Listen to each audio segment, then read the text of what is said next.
Good morning, quick video today. This video is called What Happened to That? Where I'm going to look at some news stories that were in the news but that now aren't, where hopefully you'll all go, yeah, what did happen to that? And you'll be reminded of it, or in the comments people can tell me, Jeff, I actually know what happened to that. So we got 1, 2, 3, 4, 5.5 things that I want to go, what happened to that? Off on the little adventure today, nothing exciting, jumping on a train to go and collect one of my other Volvos and bring it back home. Right, what happened to that? Firstly, the Wimbledon crash. Now, do you remember this was the odd one where a Land Rover ended up going through a school in London and killed 2 schoolgirls? We never heard anything more. I think the driver was arrested and I think everything was delayed until January, but again, I've mentioned it a couple of times. I'm a bit obsessed with this one. It's just really odd. Everything about it is very odd. So let me know in the comments what you think happened to that. We've discussed it before on the channel, and I'm going to keep bringing it up because I don't want to let this one slide, really. It's just a bit strange. Either it was someone very important behind the wheel, or it was to do with a reaction to a certain medical intervention that took place over the last 3 years, or there's something else to it, like a fault with Land Rovers accelerating at random. What do you think? Let me know in the comments. It's a strange story and it's disappeared, but I think it's partly disappeared because, as I said, I'm sure the court case has been delayed, or the trial has been delayed, or the investigation has been delayed until January, or the person has been bailed until January. But I just wanted to put it back on the radar. Secondly, the fire in Maui in Hawaii. Do you remember that one? And basically everything burnt to the ground unless it was blue.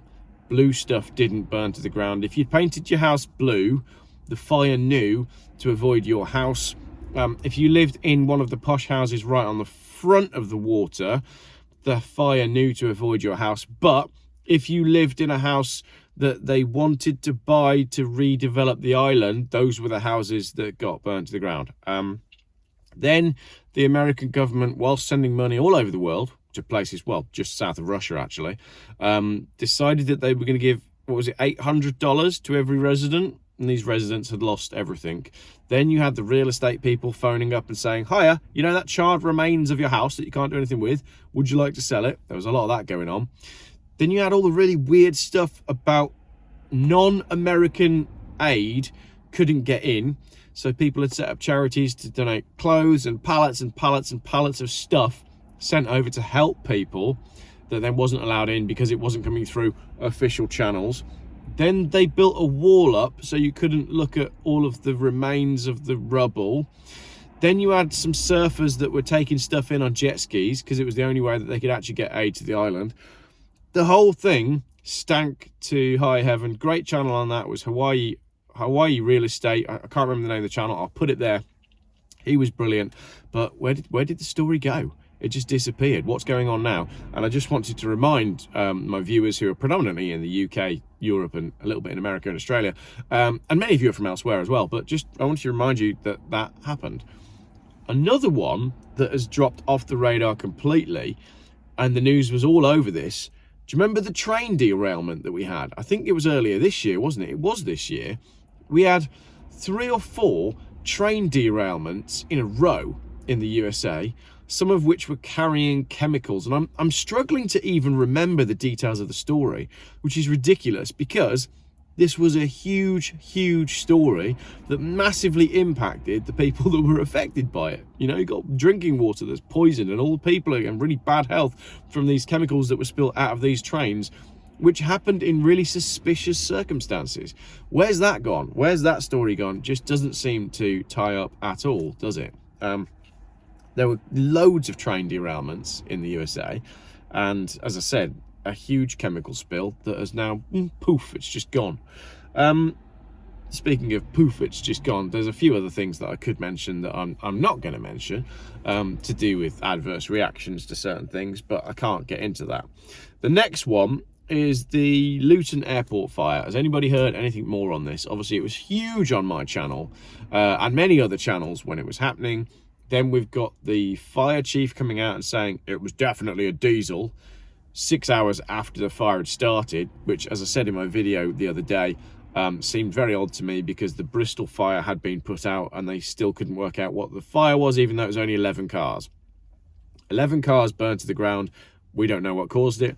1,000 cars are still hot. We know exactly what caused it.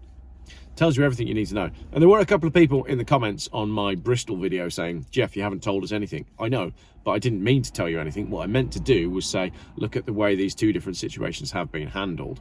Yes, I'm aware that there is a plan to remove airports, and it could well be that this is tied into that. It probably is, isn't it? You know, this agenda to get us down to only one airport so that you won't fly anywhere. Obviously, I've been focusing on cars on the channel, but when it starts to look like the airports are under attack by fires, terrorism, the climate activists or otherwise, the channel will start looking at it. So Luton Airport fire, yeah, not sure on that one. I did genuinely have someone email me saying, Jeff, I've asked for the report, but I need to pay £170.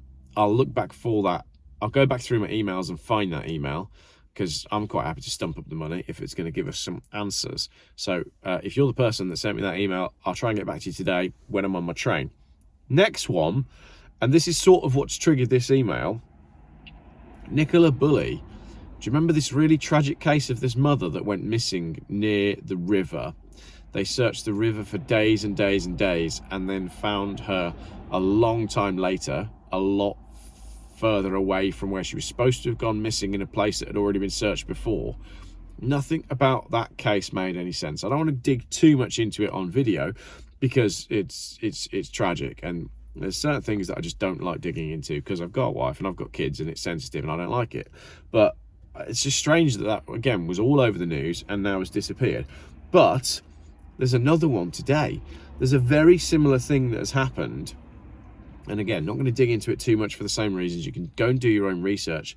But there's another lady called Gaynor who has gone missing in very strange circumstances. As I say, I'm not going to dig into it. You can go and Google it for yourself. And I had a look and thought, hang on a minute. I'm sure there was a Gaynor that bought a Jeff Buys Cars mug off me the other day. And I genuinely had to go and check my printout of all the people I'd posted to check that it wasn't the same person. It's not. And that was a stupid anecdote. Sorry for that anecdote. But respectfully, I don't want to look into either of those two cases because there's lots of people involved and it's really sad. But just keep it on your radar, all of these odd stories that pop up into the news and then disappear, because there's a reason that we're told them in the first place. You know, we know that the mainstream media is controlled. So obviously the stuff that goes in the mainstream media goes in there for a reason. And if it goes in for a reason and it's only there for one day and then it completely disappears, then that's by design. So I think it's really important that when we find these stories, we don't forget them. You know, I tell you what frustrates me that has been forgotten, and this image will stay with me forever. Do you remember because I'll tell you why this image will stay with me forever, because my little boy was 3 at the time. Do you remember the front page of, I think it was a Spanish policeman carrying the body of a 3-year-old up a beach? Like, it's choking me up now just thinking about it. And yet, what did it change? We've just forgotten. We just get on with our lives. And right now, everybody's focusing on Christmas and all the retail parks are absolutely rammed. And I'm just thinking, like, there's so much going on in the world. How can you just live in your own little bubble where you're queuing to get to the retail park so you can buy stuff that you don't need to celebrate Christmas with people you don't like or are trying to impress? I don't know. My mind's just boggling a little bit. You know, Christmas is coming. We got 10 days before Christmas. My kids don't need anything. I don't need anything. I said to the wife this morning, would you like me to get you anything for Christmas? And she said, I'd just like some trousers to wear at the gym. I was like, well, that's what I bought you last year. It was probably the year before, actually. And then I'm thinking, oh, you know, maybe I can go buy X, Y, Z for it. It's all extremely wasteful, isn't it? So just for now, right, just focus on the people that you love and focus on the stuff that's actually important. And if you're in a shop, right, picking something up, think, do I actually really genuinely need this? Is this going to make my life any better? Or is this just putting money into the hands of companies that have manipulated us into thinking that we need to buy stuff all the time to be happy? Or maybe that's all part of the big distraction. Another thing that's very important is looking in the mirror before you come out in the morning, because I actually had coal on my lip earlier on from building the fire. I think it was last night, actually. So the moral of the story is have a shower before you leave the house and have a proper wash and look in the mirror before you start filming on your selfie facing iPhone. Also, don't be late for your train. Must go. Thanks for watching.